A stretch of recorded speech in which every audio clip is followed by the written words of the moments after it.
Assalamualaikum warahmatullahi wabarakatuh. Sebelumnya mohon izin Pak Carlos Febi selaku pemateri dari mata kuliah Audit Sistem Informasi.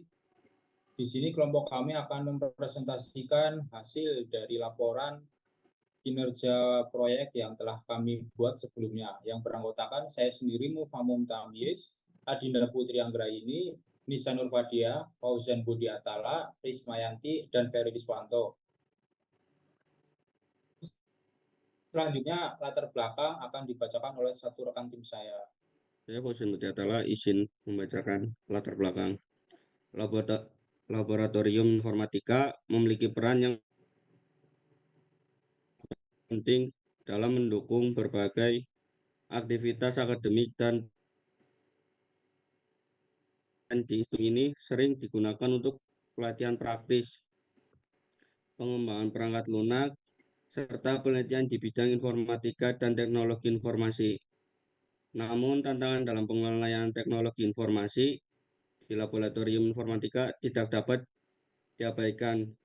Kompleksitas sistem yang terus meningkat, kebutuhan untuk memenuhi standar keamanan serta harapan dari pengguna menuntut adanya sistem manajemen yang terstruktur. Selain itu, adanya berbagai resiko seperti gangguan layanan, ancaman keamanan, dan ketidakpatuhan terhadap kebijakan TI juga menjadi perhatian utama yang seharusnya di atas dengan pendekatan yang profesional dan sistematis. Framework ISO 20000 hadir sebagai solusi untuk menjawab kebutuhan tersebut. ISO 20000 adalah standar internasional yang dirancang untuk membantu organisasi dalam mengelola layanan TI secara efektif. Audit sistem informasi berdasarkan ISO 20000 menjadi langkah strategis dalam menilai kesesuaian dan kualitas manajemen layanan di laboratorium informatika. Audit bertujuan untuk mengevaluasi apakah sistem informasi yang digunakan telah memenuhi standar yang ditetapkan. Selain itu, hasil dari analisis audit ini diharapkan dapat memberi manfaat jangka panjang bagi pengelola layanan di laboratorium informatika dengan memahami area yang memerlukan perbaikan. Laboratorium dapat mengambil langkah-langkah yang lebih proaktif untuk meningkatkan kualitas manajemen layanan TI. Pada akhirnya, adopsi ISO 20000 akan membantu laboratorium informatika tidak hanya memenuhi kebutuhan saat ini, tetapi juga mempersiapkan diri untuk tantangan teknologi yang lebih besar di masa depan. Selanjutnya akan dibacakan rekan saya. Yang kedua itu ada analisis framework. Yang pertama, apa itu ISO atau IC 20000? ISO IC 20000 adalah standar internasional untuk manajemen layanan TI, IT Service Management, yang membantu organisasi meningkatkan efektivitas dan efisiensi layanan TI. Komponen utamanya yaitu yang pertama, manajemen tingkat layanan, memastikan layanan TI memenuhi persepakatan layanan dengan pelanggan melalui SLA. Yang kedua, manajemen insiden, mengembalikan layanan ke kondisi normal secepat mungkin saat terjadi gangguan. Yang ketiga, manajemen perubahan, pengelola perubahan lingkungan TI secara terkontrol agar tidak menimbulkan gangguan atau resiko besar. Yang keempat, manajemen kapasitas, menyediakan sumber daya yang cukup untuk memenuhi permintaan layanan TI baik saat ini maupun di masa depan. Yang kelima, manajemen konfigurasi atau aset, melacak dan mengelola semua aset TI yang penting untuk operasi layanan. Yang keenam, manajemen keberlanjutan layanan, memastikan layanan TI tetap berfungsi dalam situasi darurat melalui rencana pemulihan bencana. Relevansi untuk lab informatika UAD, Lab Informatika UAD mengelola layanan TI yang digunakan mahasiswa, dosen, dan peneliti. Selanjutnya, mengapa ISO atau ISO 20000 penting untuk Lab Informatika UAD? Yang pertama, meningkatkan kualitas layanan TI. Kondisinya untuk saat ini, sistem RegLab digunakan untuk mendaftar dan menjadwalkan praktikum, tetapi masih memerlukan pengembangan agar lebih terintegrasi. Peningkatan dengan ISO 20000 yaitu mengintegrasikan proses layanan agar konsisten dan responsif terhadap kebutuhan pengguna, memastikan layanan operasional berjalan lancar tanpa gangguan signifikan. Yang kedua, mengelola insiden yang lebih efektif. Dalam situasi ini, insiden seperti gangguan sistem atau jaringan dapat menghambat proses belajar mengajar. Framework ini membantu lab merancang sistem pelapor dan penanganan insiden yang cepat dan efisien. Yang ketiga, efisiensi operasional.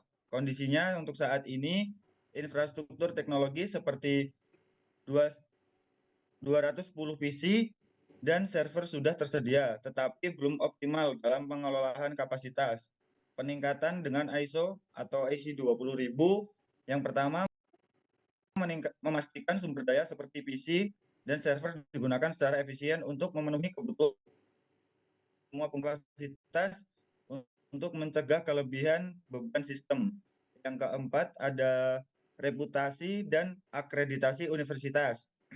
Yang pertama, penerapan ISO atau IC 20000 memberikan pengakuan bahwa Lab Informatika UAD memiliki layanan TI yang sesuai dengan standar internasional. Hal ini meningkatkan reputasi universitas khususnya dalam kolaborasi dengan mitra eksternal seperti KPU Bantul dan institut lainnya. Selanjutnya C, bagaimana ISO atau IC 20000 diterapkan di Lab Informatika UAD? Yang pertama, ada analisis kesenjangan. Identifikasi masalah. Yang pertama, belum adanya aplikasi khusus untuk meminjam alat yang terintegrasi dengan Sintalab. Server belum dapat diakses mahasiswa untuk penelitian, jaringan lab masih terganggu pada jaringan utama universitas. Tindakannya yaitu membandingkan kondisi saat ini dengan persyaratan ISO atau IC 20000. Menentukan prioritas pengembangan seperti integrasi sistem dan pengelolaan jaringan. Yang kedua, pengembangan proses layanan TI, manajemen insiden, membuat prosedur pelapor insiden dengan platform yang mudah diakses, manajemen perubahan. Yang pertama, penerapan proses evaluasi resiko sebelum perubahan seperti upgrade sistem RegLab atau Sintalab. Yang ketiga, peningkatan infrastruktur digital. Digitalisasi layanan, pengembangan aplikasi mobile atau web untuk layanan praktikum dan peminjaman alat. Pengelolaan server, membuka akses server untuk mahasiswa agar mereka dapat menggunakan dan di dalam penelitian. Yang keempat ada pelatihan staff lab. Melatih tim lab tentang prosedur standar ISO 20000 termasuk penanganan insiden dan perubahan, pengelolaan kapasitas dan konfigurasi. Yang kelima, monitoring dan evaluasi berkelanjutan. Menetapkan KPI untuk mengukur keberhasilan layanan, misalnya waktu respon insiden dan kepuasan pengguna. Selanjutnya yang ketiga itu ada proses bisnis BPMN akan dibacakan dengan rekan saya Mufamum Tamyiz. Baik, di sini saya akan menjelaskan terkait proses bisnis BPMN dari Lab Informatika itu sendiri. Di sini terdapat user dan sistem pada siklus pendaftaran praktikum. Yang pertama dimulai dari user dulu, start, user mengunjungi web RegLab, user registrasi akun RegLab, user mengirim permintaan registrasi. Mulai dari situ langsung berpindah ke area sistem. Dari sistem start, terus sistem menerima permintaan registrasi, sistem mengecek validan data registrasi, Nah, selanjutnya registrasi berhasil. Setelah registrasi berhasil, maka sistem akan mengirim pesan yang diterima oleh user. Pesan berbunyi user menerima hasil registrasi. Terus dilanjutkan dengan user mengisi pendaftaran praktikum. Selanjutnya user mengirim pendaftaran permintaan ke sistem itu sendiri. Lalu sistem akan menerima pesan tersebut. Sistem menerima informasi pendaftaran. Selanjutnya sistem menghitung total pendaftaran. Sistem menghitung jumlah pembayaran tercetak. Lalu setelah hasil dari pembayaran tercetak, dari sistem akan mengirim jumlah tagihan ke user. Selanjutnya user menerima informasi jumlah tagihan, user membayar tagihan. Dilanjut dari membayar tagihan ke sistemnya sendiri dalam sistem aktivasi pembayaran, terus menerima pembayaran. Setelah itu akan dikirim informasi berupa memilih kelas praktikum pada si usernya. Selanjutnya user akan mengirim informasi kelas praktikum ke sistem Reklab-nya. Sistem Reklab menerima informasi kelas praktikum, lalu dari sistem akan mengecek slot kelas. Setelah berhasil maka akan mengirim pesan ACC hasil permintaan.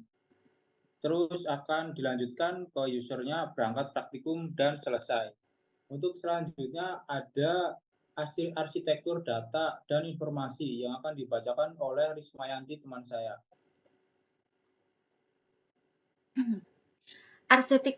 Arsitektur data dan informasi. Di sini ada tabel audit arsitektur data dan informasi berdasarkan ISO 2000.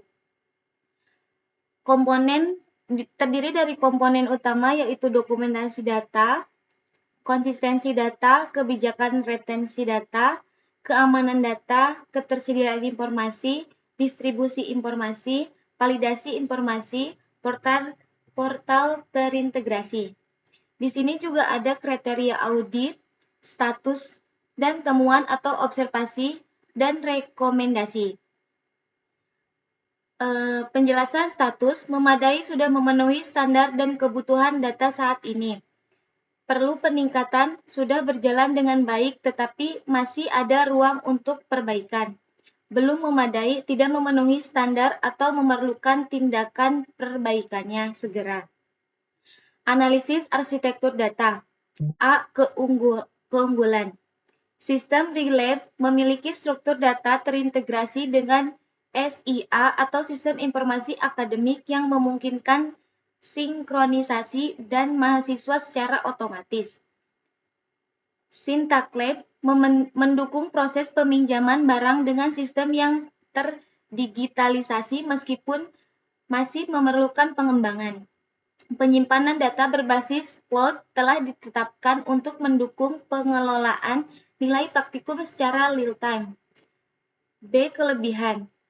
Dokumentasi struktur data belum sepenuhnya tersedia atau lengkap, terutama untuk sistem yang masih berkembang seperti Sintaklab.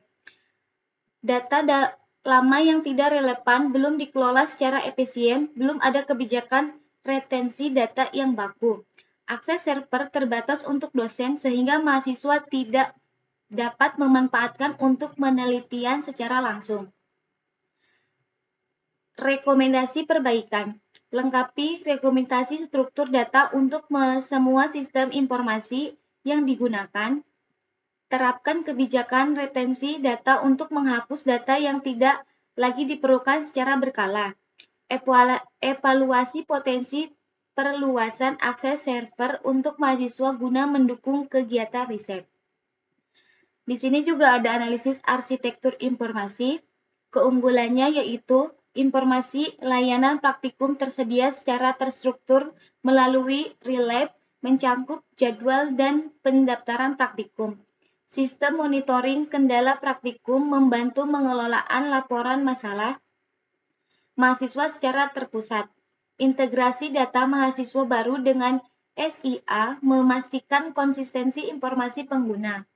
Kelemahannya yaitu belum ada portal informasi terintegrasi untuk seluruh layanan laboratorium seperti Reklab, Sintaklab, dan monitoring praktikum.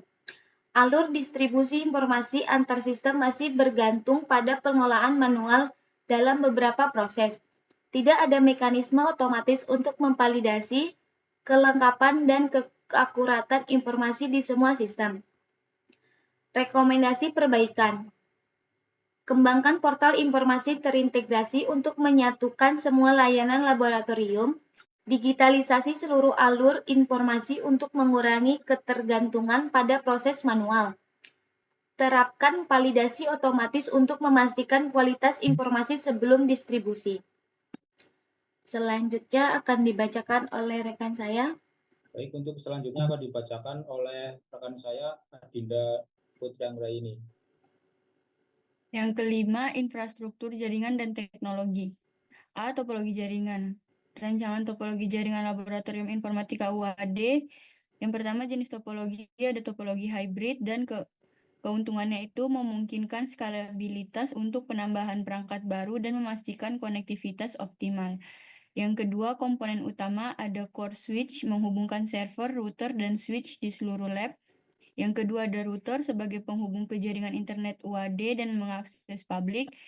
Ketiga ada server utama yang menjalankan sistem reklab, web hosting, penyimpanan data, dan layanan praktikum. Yang keempat ada workstation, komputer klien yang digunakan mahasiswa untuk praktikum. Yang kelima ada firewall, melindungi jaringan dari serangan luar.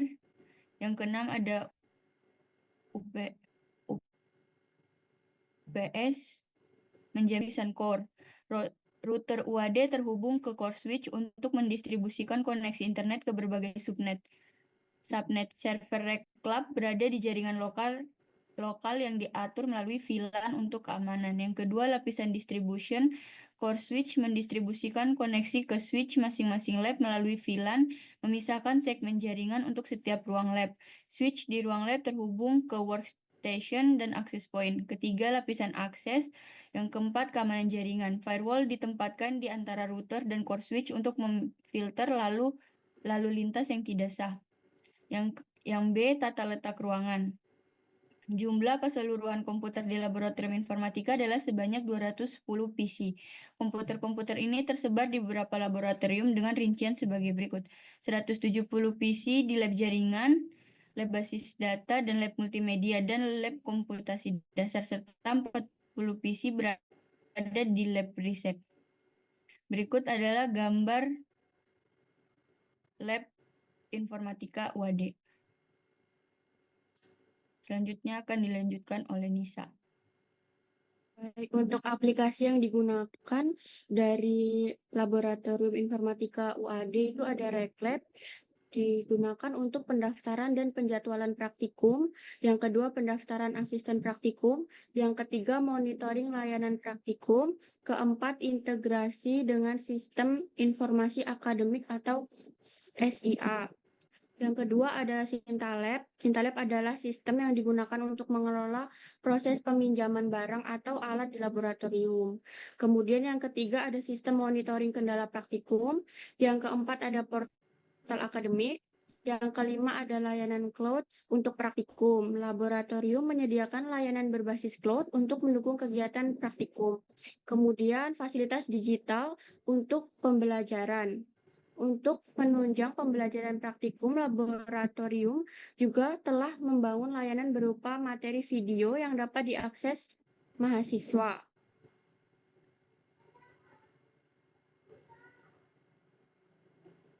Selanjutnya ada bukti evidence dan deskripsinya akan dijelaskan oleh rekan saya.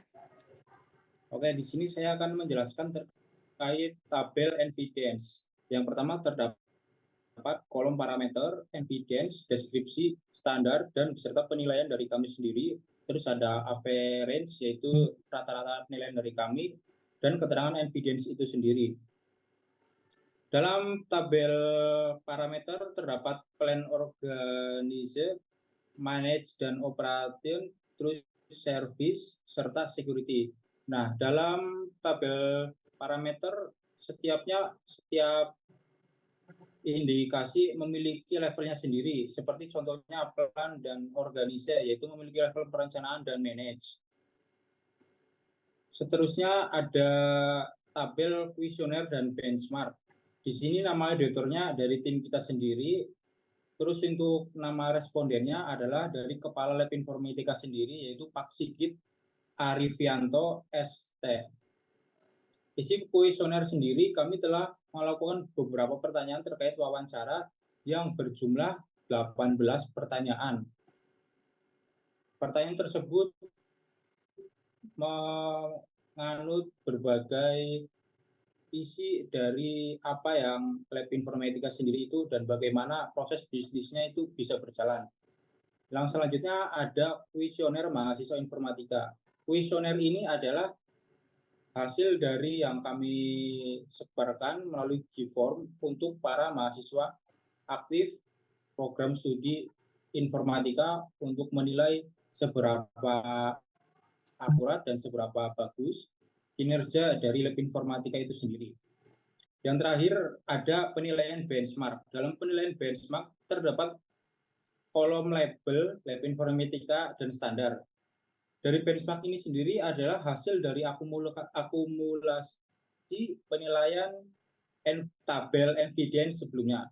Di sini bisa kita lihat untuk hasil dari rata-rata serta hasil dari diagramnya itu sendiri. Yang terakhir ada matriks pengukuran kinerja.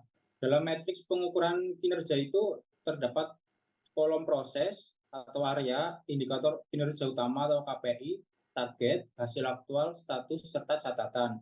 Dalam isi dari tabel matriks pengukuran kinerja ini kita peroleh dan kita perhitungkan berdasarkan hasil dari jawaban G-Form yang telah kita sebarkan ke mahasiswa aktif informatika itu sendiri.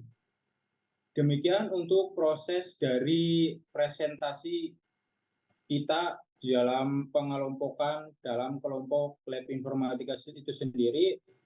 Kurang lebihnya saya sendiri mohon maaf. Wassalamualaikum warahmatullahi wabarakatuh. Waalaikumsalam